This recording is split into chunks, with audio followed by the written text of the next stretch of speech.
Sekali lagi banyak persoalan buat teman-teman, banyak doa, banyak bersyukur, ya. Strategi-strategi bagaimana menghadapi majikan boleh ditonton di konten-konten saya semuanya. Sekali lagi, apa yang saya ucapkan belum tentu dan belum jelas semuanya itu pasti benar. Tapi setidaknya buat bahan perenungan atau buat bahan pemikiran, karena apa yang ingin saya sampaikan itu coba saya sinkronkan dengan kenyataan mereka. Jadi itulah tantangan di negeri beton. Jadi jangan berpikir hanya di negeri beton itu enak-enakan, libur, dandan cakep, cantik, jalan-jalan, foto-foto. Tapi yang seminggu di rumah, yang 7 hari, yang 6 hari di dalam rumah, apa yang mereka rasakan. Oke, tetap bersyukur, selalu sehat buat teman-teman semuanya.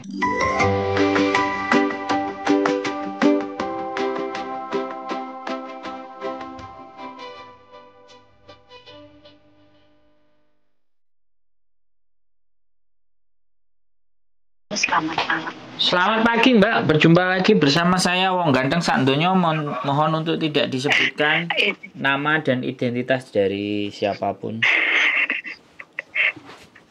Gimana pagi-pagi kok sudah telepon, ada yang bisa dibanting Mbak? Sinyalnya kayak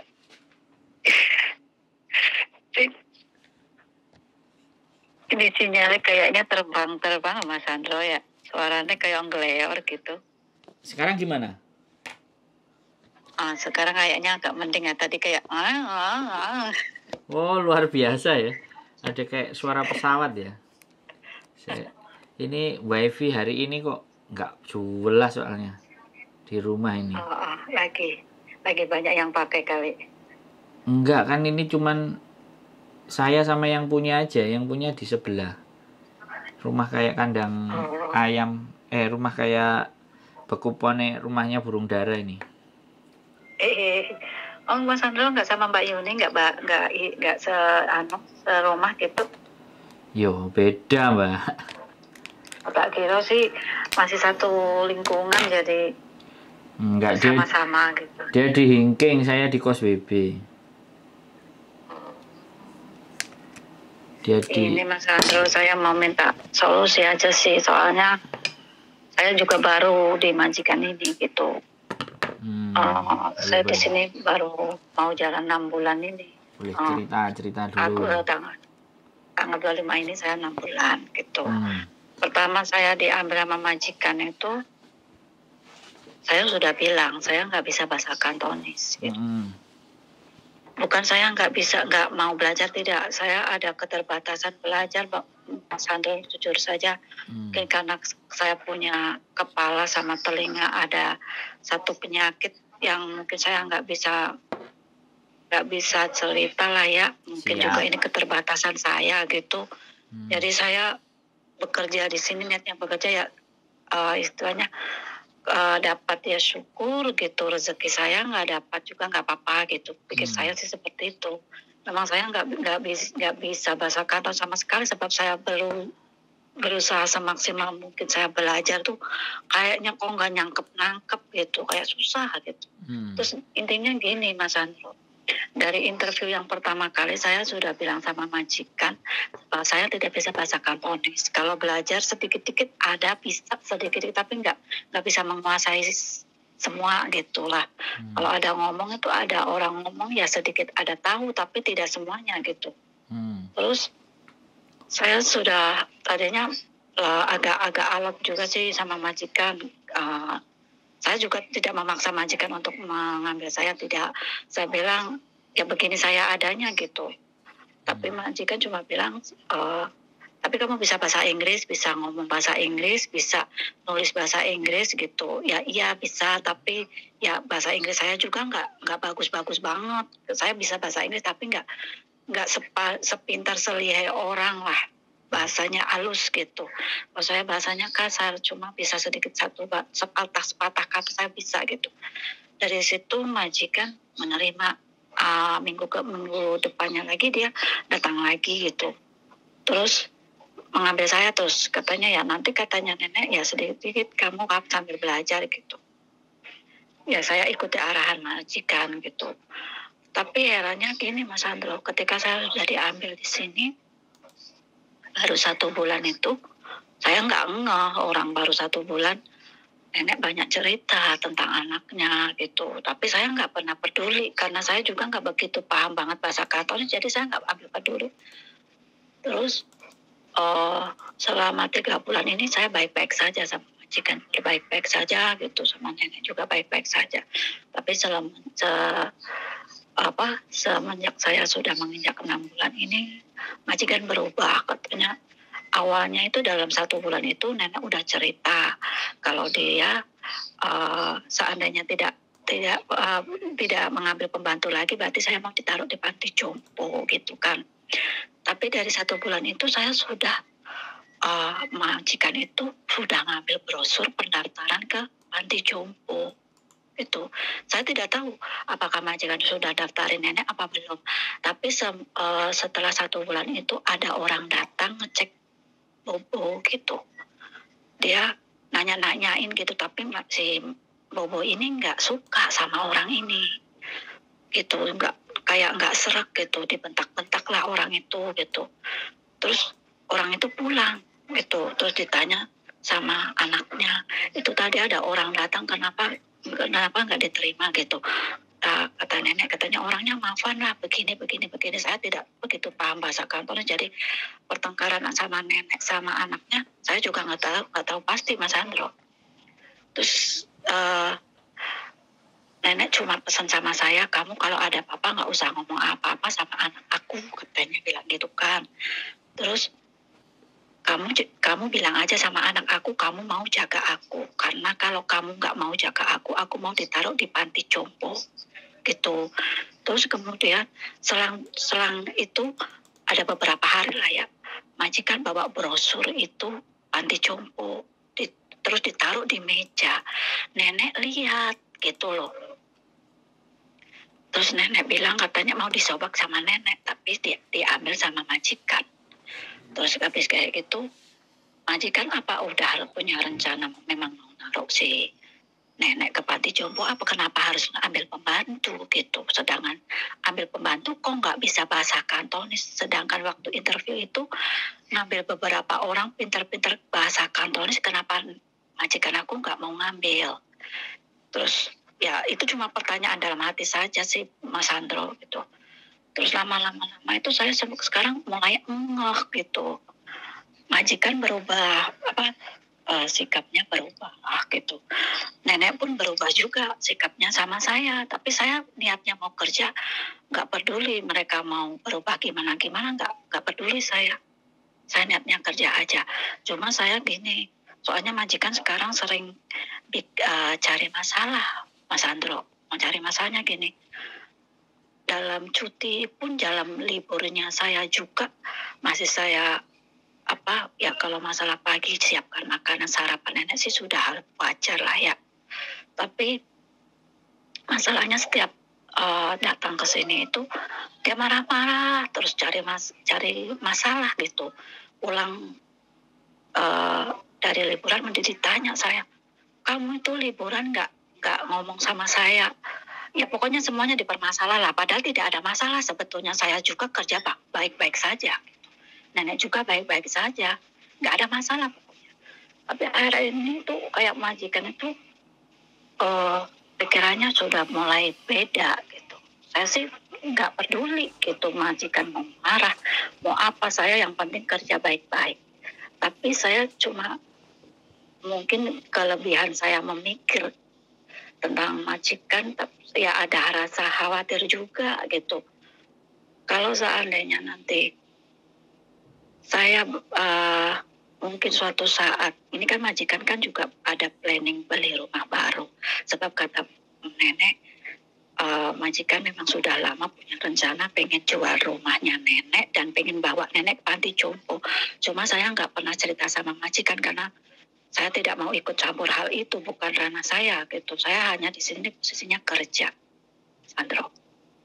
Terus saya lagi bingungnya gini, kalau seketika majikan kan ini pinter nih Mas Sandro, nggak mau, dia maunya itu saya yang keluar gitu loh, nggak mau minter-minter, nggak mau. yang mau. Ya sekarang prinsip saya sih tahan saya apa tahan majikan gitu. Cuma saya khawatirnya kalau seketika nanti nenek ada panggilan ke penetapan panti jompo, terus apa yang harus saya lakukan gitu, Mas Sandro? Udah. Ya itu dulu lah, nanti mungkin saya cuma hanya minta sharing sama solusi sama Mas Sandro. Ya, kalau nenek di panti jompo ya berarti kan dia nginterminate sampean atau sampean dipekerjakan sama dia, kan gitu. Iya, tapi Kan kayaknya yang tanda tangan siapa? kalau Yang tanda tangan siapa? majikan, bukan nenek, majikan. Anaknya. Iya. Ya sudah, kalau dia nenek bawa ke panti jompo ya tinggal nunggu keputusannya majikan mau ngapain. Kan gitu tuh. Oh gitu ya. Iya kan. Jadi Tapi kalau seandainya majikan sendiri yang pengennya saya keluar gitu gimana? ya kalau Dia kan sampean dia kan selalu ingin bikin masalah terus nih. Jadi apa-apa jadi permasalahan gitu. Semua jadi masalah gitu. sekarang giliran saya Marah-marahnya tuh nak terkontrol. Mbak, giliran saya ngomong apa saya dengerin sampean saja. Ya sudah, ini 10 sudah, menit loh. gitu.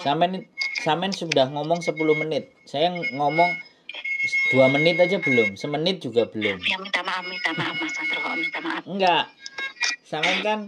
Sampean ini ya, kalau tak lihat dari suara itu telepon diangkat atau gimana itu sampean?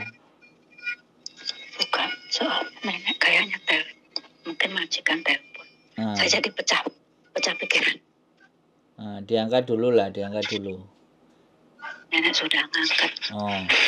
Jadi gini ya, Mbak. Ada majikan. Sebentar Mas Sandro, majikan datang tuh. Oke, teman-teman. Jadi gimana ya menjawab ya kasusnya. Saya jawab, mbaknya nggak ngerti ya sudah, nanti mbaknya suruh nonton aja lah.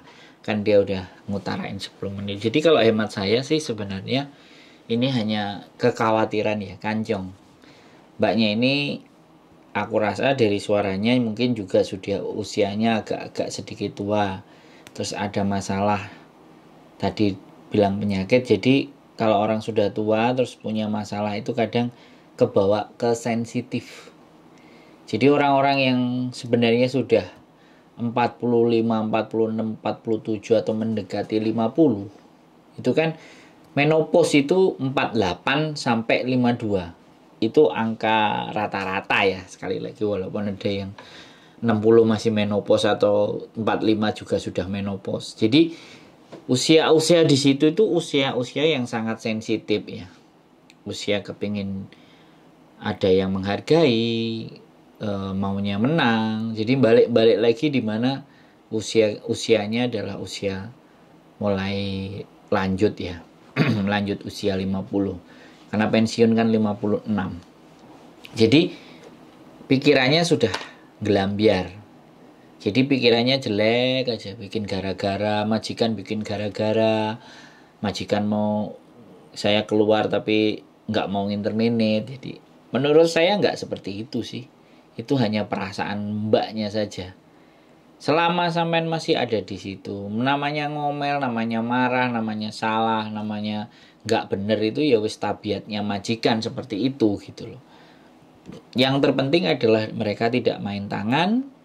Dia kalau mau marah ya silahkan. Karena memang andalannya orang Hongkong itu teriak-teriak, ngomong kenceng, maki-maki. Nah, andalannya mereka itu memang seperti itu. Karena nggak bisa pakai tangan. Kalau pakai tangan ada hukumnya. Dan itu berat hukumannya. Jadi saranku buat mbaknya, ya stop dan berhenti berpikir yang tidak-tidak. Jadi belajarlah untuk memikirkan hal yang baik. Mikirkanlah target-target, tujuan-tujuan hidup, cita-cita. Terus nanti mau apa, tabungannya bagaimana, dipersiapkan masa depannya. Jadi yang dipikirkan lebih baik itu dan bagaimana sebaik-baiknya ngerawat nenek. Karena kalau neneknya nggak mau dibawa ke panti jompo, dia pasti teriak-teriak. Kalau neneknya nggak mau, dia tetap mau di rumah, tetap ditungguin sama si mbaknya tadi. Jadi sebenarnya nggak harus khawatir ya, dibaik-baikin terus saja mbaknya. Lama-lama dia juga akan dibela. Ini sudah 3 menit. Maaf ya Mas Sandro. Ya nggak apa-apa. Saya takut. namanya hidup di tempat majikan itu ya memang begitu. Saya juga pernah. Kalau telepon pasti kalau udah kerjaan selesai ya jam 2, jam 1. Yang diajak ngobrol udah tidur semua. Nggak ada masalah. Ya Allah. Jadi gini. Tadi Sekarang udah sampean dengerin ganti kan. Sudah 10 menit. Oke, ya. Saya tadi udah ngomong sih sebenarnya.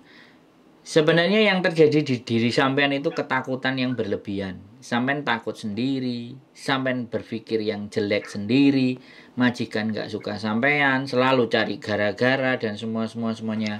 Kalau sampean logika, sekali lagi ya sampean logika. Majikan itu mengundang sampean untuk datang ke rumah. Dia ngejeng sampean itu bayar. Jadi stop, berhenti berpikir kalau majikan selalu cari gara-gara dan majikan ingin ngeluarin sampean tapi sampean yang minta keluar sendiri. Itu stop untuk berpikir seperti itu. Yang harus sampean lakukan, kalau saran saya, baik-baikin terus si nenek, layani si nenek, puji si nenek, rayu si nenek, bahagiakan si nenek. Kalau dia sudah kelet sama sampean, maka kalau dibawa ke panti jompo dia pasti teriak-teriak. Dia nggak mau lah. Di saat dia nggak mau sampean pasti akan dipertahankan. Jadi logikanya begitu saja. Mele aja sama yang lain-lain kecuali urusannya nenek, suruh rumah-rumah dibersihin ya sudah. Fokusnya sama nenek, baik sama nenek dipuji, dikasih makanan sukaannya dia, minumnya senengannya dia, pokoknya disenengin aja. Biar duitnya ngalir ke sampean terus. Jadi sampean nggak perlu berpikir sesuatu yang menghabiskan energi dan membuat pekerjaan sampean jadi nggak lancar. Halo? Iya, Mas Sandro. Nggak ada itu. Sampean harus hilangkan pikiran majikan gak seneng sampean. Majikan gini. Orang Hong Kong saya kasih tahu. Ngambil CC itu karena nggak mau merawat orang tuanya. Nah, itu nenek. Ya, nenek ketakutan, Mas Sandro. Dia nenek ketakutan karena majikan oleh bobo.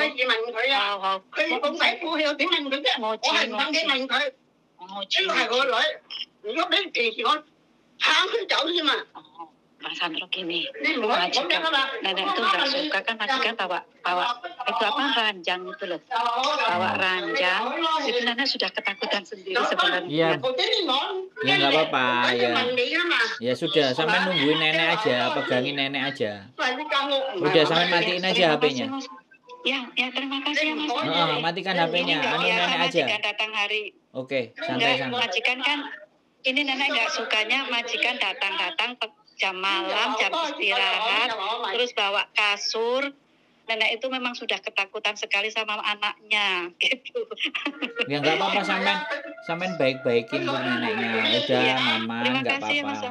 Ya oke, yuk matiin aja. Oke, matiin aja. Yuk, bye-bye. Luar biasa ya teman-teman. Jadi ini adalah hubungan antara anak dan ibu. Jadi ibunya nggak suka, anaknya ngerusui, ya, anaknya juga nggak kepingin ngerawat ibunya, mau diletakkan di panti jompo. Saya nggak ngerti ya. Tapi apakah panti jompo itu sengeri apa yang dibayangkan, saya nggak ngerti. Tapi ya di masa tua, orang tua kita itu selalu inginnya di rumah kita, di rumahnya sendiri. Dia mau ngapa-ngapain aja kalau di rumahnya sendiri dia pasti bebas. Ibu saya pun sama. Diajak keluar sebentar di tempatnya siapa gitu udah mau cepet-cepet pingin pulang. Nginep di rumahnya siapa ya cepet-cepet balik. Itu namanya prinsipnya orang tua. Jadi orang tuanya pun itu saya rasa juga ingin sampai dirawat sampai dia nanti akhirnya ya menghabiskan masa tuanya, marah-marah sama anaknya, nggak suka sama anaknya ya. Mau nggak mau ya kita harus meredam dan nyayangi neneknya agar dia ngerasa ada yang merhatiin. Kalau dia ada yang ngerasa yang merhatiin, logikanya adalah kita nggak akan dikeluarkan.